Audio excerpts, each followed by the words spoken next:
अपराधियों का मनोबल काफी बढ़ा है बिहार में। राजधानी सुरक्षित नहीं है। ट्रिपल मर्डर का गवाह तो बना ही था। आज आलमगंज में बीच सड़क पर अपराधियों ने एक युवक की गोली मारकर हत्या कर कानून को सीधा अंगूठा दिखा दिया। अपराधियों की गोली जात नहीं देखता, धर्म नहीं देखता, पार्टी नहीं देखती।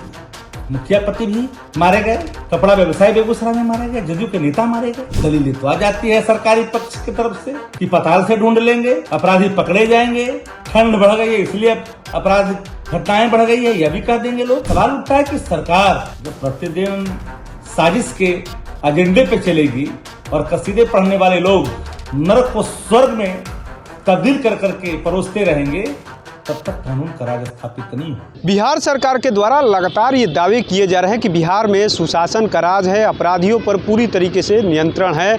और एक और दावे लगातार किए जा रहे हैं इन दिनों कि जब से सम्राट चौधरी के पास गृह विभाग गया है, तब से लगातार अपराधियों पर नकेल कसे जा रहे हैं। अपराधी कहीं पर भी रहेंगे, पताल से खोज लाया जाएगा। लेकिन पटना में ट्रिपल मर्डर के बाद फिर से एक बार गोलियां चली है और आलमगंज में एक युवक की हत्या हो गई है। इसको लेकर के आरजेडी ने बड़ा सवाल खड़ा कर दिया। मुख्य प्रवक्ता शक्ति यादव आरजेडी के क्या कुछ कह रहे हैं, पहले आपको हम सुनवा देते हैं। अपराधियों का मनोबल काफी बढ़ा है बिहार में। राजधानी सुरक्षित नहीं है। ट्रिपल मर्डर का गवाह तो बना ही था। आज आलमगंज में बीच सड़क पर अपराधियों ने एक युवक की गोली मारकर हत्या कर दी, कानून को सीधा अंगूठा दिखा दिया। एक गंभीर सवाल है।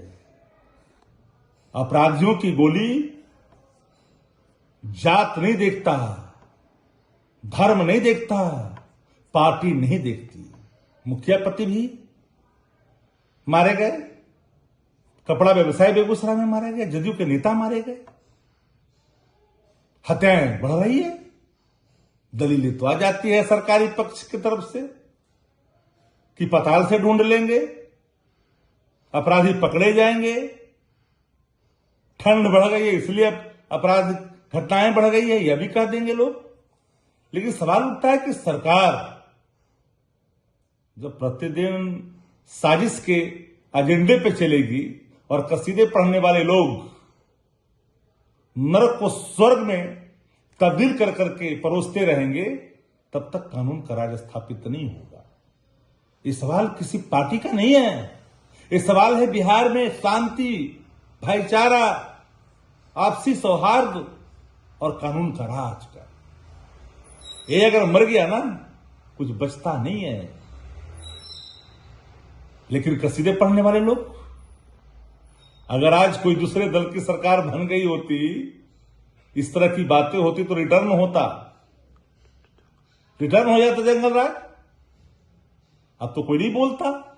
सरकार का जैसे भी नवीनीकरण हुआ हो, चाहे वो मसली मैनेजमेंट के आधार पर हुआ हो या डाका से हुआ हो, जनादेश पर हुआ, तो भाई सरकार तो है, तो कौन करेगा, नकेल कौन फंसेगा। खाली नफरत की भाषा, द्वेष और घृणा की भाषा।